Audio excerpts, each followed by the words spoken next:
नमस्कार मेरे प्यारे बच्चों, हिंदी की शिक्षा में आपका स्वागत है। आज आज हम पढ़ेंगे पाठ 17 शिखर पर खड़ी बछेंद्री पाल। इसके कुछ भाग को हमने पिछली कक्षा में पढ़ा था। आज हम उसके आगे से पढ़ेंगे और जानेंगे इस पाठ के पूरे वृत्तांत को। और इस पाठ को स्वयं बछेंद्री पाल जी ने लिखा था। तो आज हम उन्हीं के शीर्षक को इन्हीं के इस पाठ को एक तरीके से हम कह सकते हैं कि उनके जीवन के कुछ अंश को हम पढ़ें। तो उसके पहले पढ़ने से पहले हम आते हैं सबसे महत्वपूर्ण बात पे मेरे प्यारे बच्चों, कि आपको जैसे आप वीडियो देखना प्रारंभ करें, सबसे पहले इस वीडियो को वहीं पे पॉज करके, वहीं पे स्टॉप करके, वहीं पे रोक करके अपना नाम, कक्षा और वर्ग लिखकर हमें भेज दें, जिससे हम आपकी उपस्थिति दर्ज कर सकें। क्योंकि जितना आवश्यक आपके लिए आपकी पढ़ाई है, उतना ही आवश्यक आपके लिए आपकी उपस्थिति भी है। क्योंकि जब आपको रिपोर्ट कार्ड मिलेगा तो उसमें आपकी उपस्थिति भी अंकित होती है। तो आइए मेरे प्यारे बच्चों, हम अपने पाठ को प्रारंभ करते हैं। पाठ को प्रारंभ करने से पहले एक बार हम शब्दार्थ पर अपना ध्यान ले जाते हैं। शब्दार्थ में है आत्मसम्मान।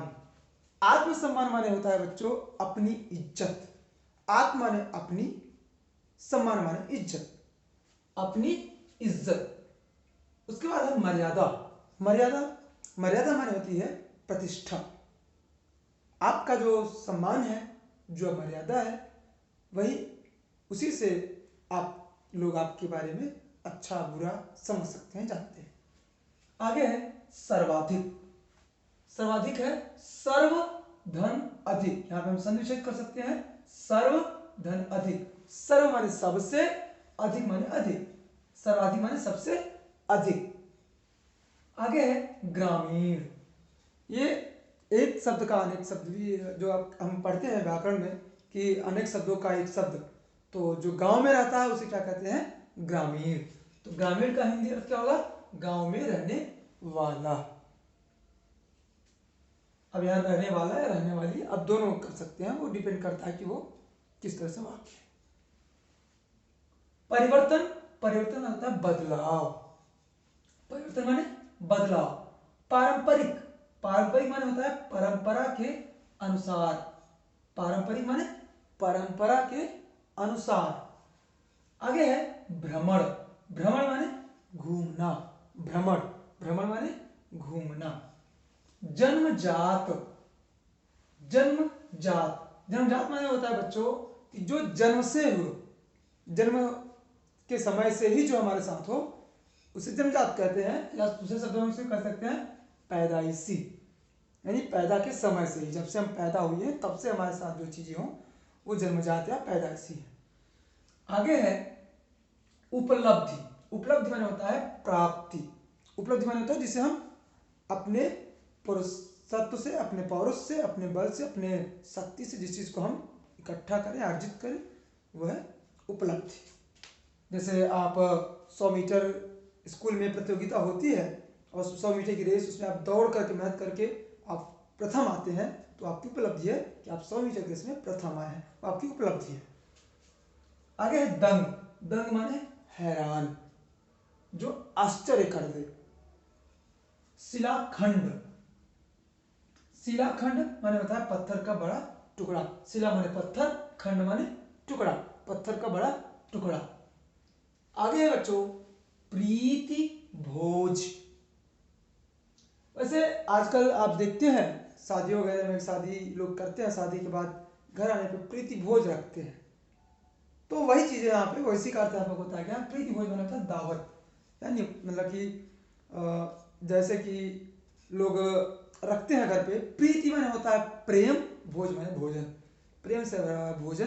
तो हम 4 लोग इकट्ठे करके जो प्रेम से भोजन ग्रहण करते हैं उसे हम प्रीति भोज कहते हैं, अर्थात दावत। ठीक है। आगे है लक्ष्य। लक्ष्य माने होता है ध्येय, गोल, है ना, एम। लक्ष्य माने ध्येय। आगे है उद्यम। उद्यम माने परिश्रम। उद्यम माने परिश्रम। आगे बच्चों मूल्यांकन, मूल्य अंकन। यहाँ अगर हम शब्द विच्छेद करेंगे तो मूल्य धन अंकन, मूल्यांकन, मूल्य धन अंकन माने मूल्य को आंकना या मूल्य आंकना। मूल्यांकन माने मूल्य का आंकना या मूल्य को आंकना या मूल्य आंकना। आगे बच्चों भिन्न, भिन्न माने होता है अलग, भिन्न माने अलग। तो ये था आप प्यारे बच्चों ये शब्दार्थ था। अब हम पढ़ना प्रारंभ करते हैं इस पाठ को। इस पाठ को हम पढ़ते हैं। आइए हम इस पाठ को प्रारंभ करते हैं और देखते हैं। चलिए, तो हमने पिछली कक्षा में पढ़ा था यहां तक, मैं अपने परिवार की तीसरी संतान हूं। मैं अपने परिवार की तीसरी संतान हूं और विद्रोही स्वभाव की हूं। परिवार की तीसरी मतलब अपने माता पिता का पहला, दूसरा, फिर तीसरा। तो बछेंद्री पाल का कौन सा नंबर था अपने भाई बहनों में? तीसरा नंबर। तो अपने माता पिता की कौन सी संतान हुई? तीसरी संतान। और विद्रोही स्वभाव की। विद्रोही माने होता है कि किसी चीज को मानकर न रुकना, अगर अपनी बात जो सच है वो सच, उस पर अड़े रहना। हम भाई बहनों का क्रम इस प्रकार है। जो बछेंद्री पाल थी उनके माता पिता की जो संतानें थी उनमें जो भाई बहन जो थे उनके जो क्रम है वो इस प्रकार है कि उनके पिता की सबसे पहली संतान कौन थी? लड़की थी। फिर दूसरी संतान कौन हुआ? लड़का। फिर तीसरी कौन हुआ? लड़की जो स्वयं बछेंद्री पाल थी। चौथा फिर लड़की और पांचवा फिर लड़का। यानी बछेंद्री पाल से एक भाई एक बहन बड़े और एक भाई बहन और एक भाई और एक बहन छोटे, यानी बीच में बछेंद्री पाल थी। आगे है बचपन से ही मुझे हर बात पर प्रश्न पूछने की आदत पड़ गई। जैसे आप में भी होती है कि अगर कोई बात हो रही है घर पे या कोई प्रश्न है तो उस चीज को जब तक समझ ना आए तब तक पूछते रहना चाहिए, जिज्ञासा होनी चाहिए बच्चों में। तो वही चीज बछेंद्री पाल में थी कि बचपन से ही हर बात पर प्रश्न पूछने की आदत पड़ गई और मैं किसी लड़की के लिए तय पारंपरिक जीवन शैली से संतुष्ट नहीं रही। जैसा कि यहां बता रही हैं, इनकी बातों से ऐसा है कि पहले लोग और आज के काफी समय पहले लड़कियों को हर क्षेत्र में उतना सम्मान नहीं दिया जाता था। उन्हें केवल और केवल घर के अंदर तक ही सीमित रखा जाता था ताकि वो आगे ना बढ़े। तो वही यहाँ पे बछेंद्री पाल कह रही हैं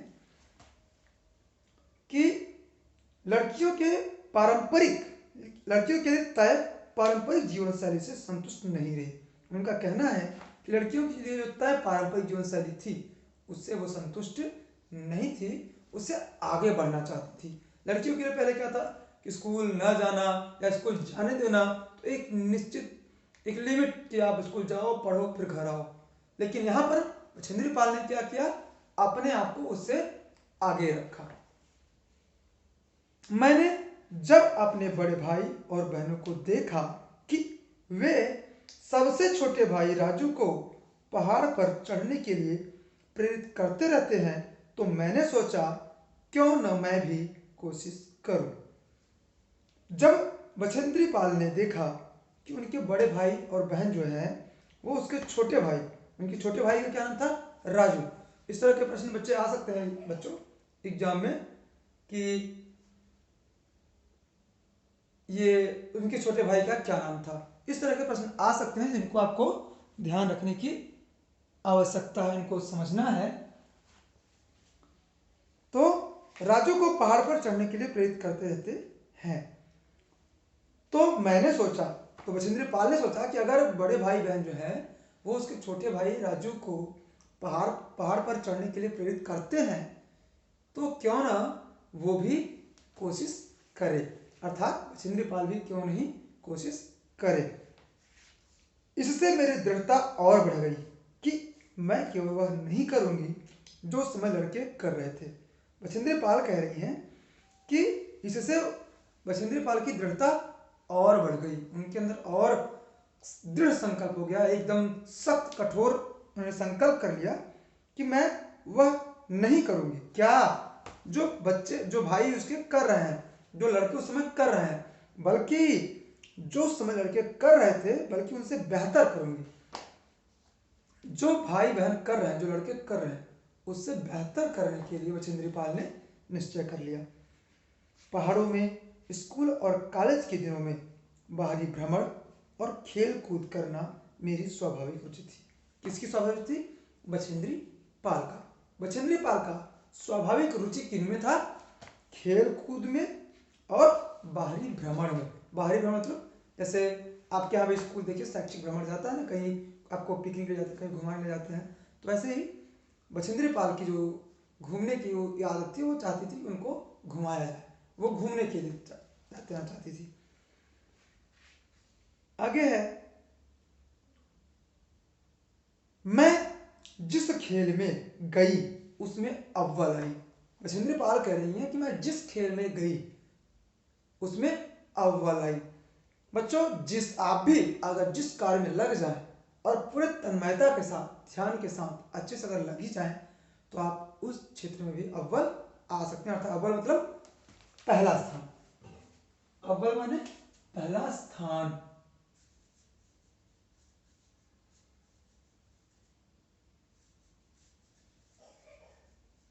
अव्वल माने पहला स्थान। आगे है बच्चों, इस प्रकार मैंने कई पुरस्कार जीते और उन्हें बड़े गर्व से घर लाती। इस प्रकार कह रही हैं बछेंद्री पाल कि जब ये दिन प्रतिदिन चलता रहा कि हम जिस खेल में जाते हैं उसमें अव्वल आते, इस प्रकार से वो कई पुरस्कार जीते। अव्वल आते तो भाई पुरस्कार मिलता है। ऐसे आप भी स्कूल प्रतियोगिता होती है, अगर आप प्रथम आते हैं तो आपको पुरस्कार मिलता है। तो ऐसे ही यहाँ पे बछेंद्री पाल करें कि इस प्रकार से मैंने कई पुरस्कार जीते और उन्हें बड़े गर्व से घर लाती। धीरे धीरे सही पर निश्चय ही खेल में मेरी मेधा के परिणाम स्वरूप मुझे मान्यता मिलने लगी। मेधा मतलब प्रतिभा, ज्ञान, कौशल। कौशल के अनुसार उनको क्या मान्यता मिलने लगी। एक के बाद दूसरी उपलब्धि, धीरे धीरे मेरा आत्मविश्वास और बढ़ने लगा। अर्थात धीरे धीरे मतलब एक के बाद दूसरी, एक उपलब्धि पहले जीता, कहीं मान लीजिए किसी पुरस्कार में, मान लीजिए अगर एक जिला स्तर का प्रतियोगिता हुई, पहले विद्यालय स्तर पे हुआ तो वहाँ पे जीता, पहली उपलब्धि। फिर विद्यालय स्तर से जीतने के बाद फिर जिला स्तर लेवल पे, डिस्ट्रिक्ट लेवल, फिर उसके बाद स्टेट लेवल। इस तरह से वो जिस तरह से धीरे धीरे करके वो अपनी प्रतिभा के साथ एक करके एक उपलब्धि लेती गई और इससे क्या हुआ, उनका आत्मविश्वास, उनका अपने आप पर विश्वास बढ़ने लगा। आपके साथ भी यही होता है बच्चों कि जब आप कोई पुरस्कार जीतते हो तो आपका कॉन्फिडेंस लेवल होता है वो बढ़ जाता है और फिर आप और आगे उससे अच्छा करने का प्रयास करते हैं। बच्चों, पुरस्कार जो होता है, जो पुरस्कार देने की जो परंपरा रही है, सिर्फ इसीलिए होता है कि जिससे अगर उसको पुरस्कार दिया जाए उस बच्चे को या उस प्रतियोगी को पुरस्कार मिलता है, उससे उसका मनोबल बढ़ता है। आगे है, भगवान की कृपा से अवसर ने दस्तक दी तो मैंने उत्तर काशी में पर्वतारोहण का प्रशिक्षण लेना आरंभ कर दिया। भगवान की कृपा से, यहाँ पे कह रहे हैं भगवान की कृपा से अवसर ने दस्तक दी। अवसर मतलब होता है क्या, एक मौका। अवसर माने मौका। यहाँ पे हम लिख देते हैं इसको, अवसर माने मौका।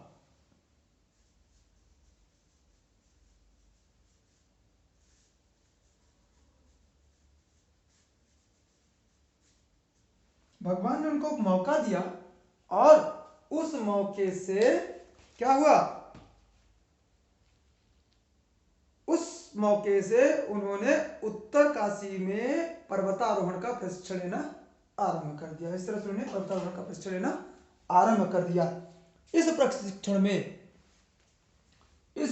में मैं अपने प्रदर्शन से मैं स्वयं दंग थी और उपप्रधानाचार्य कर्नल प्रेमचंद ने दावे के साथ मुझे एवरेस्ट के लिए उपयुक्त घोषित कर दिया।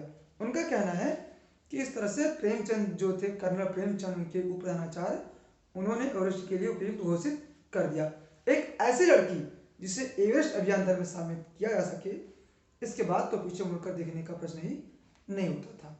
मैंने पर्वतारोहण का अपना आधुनिक प्रशिक्षण भी सफलतापूर्वक संपन्न किया। यह वास्तव में अपने आप को पहचानने की घड़ी थी और मैंने समय पर अपने भीतर छिपी संभावना और जन्मजात प्रतिभा पहचान ली थी।